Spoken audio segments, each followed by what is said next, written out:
एक दिन भी जेल के अंदर मैंने कुरान पढ़ाना बंद नहीं किया था। और कभी कभार मुझे यह भी लगता था, हमारी डेट आती थी कोर्ट में, हाई कोर्ट में, आज डेट आई, सारे कैदी जितने हैं वो सब जानते हैं, सुबह जैसी बैरक खुले सब आकर बैठ जाते, सुबह से हमारा दरसगाह चलती।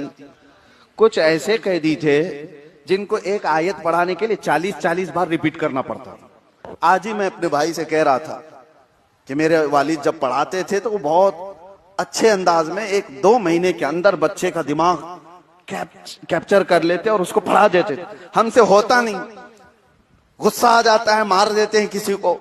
इसी बात पर मैं कहा, जेल के अंदर एक बार का इत्तेफाक ऐसा है कि मैं पढ़ा रहा हूं, अब वो कैदी अब छूट भी गए, सुन रहे होंगे, पढ़ा रहा हूं।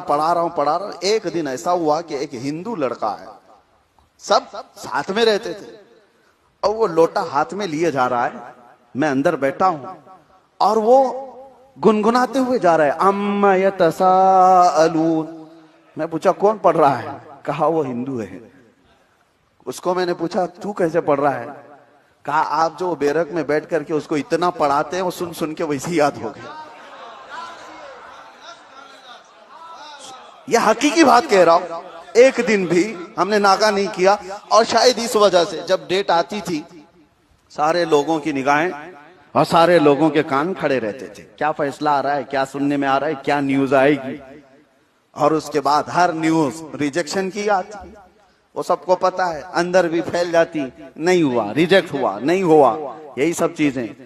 एक बड़े साहब थे बुजुर्ग वहां पर, उन्होंने भी मुझसे कुरान पढ़ा। उन्होंने आखिर में कहा कि हजरत जब डेट आ रही है यहां बताइए ही मत, जेल में बोलिए ही मत, कैदियों को बताइए मत। मैं कहा क्यों?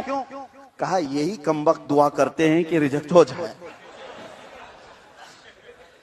हजरत और थोड़े दिन रहे, हमारा कुरान खत्म हो जाए।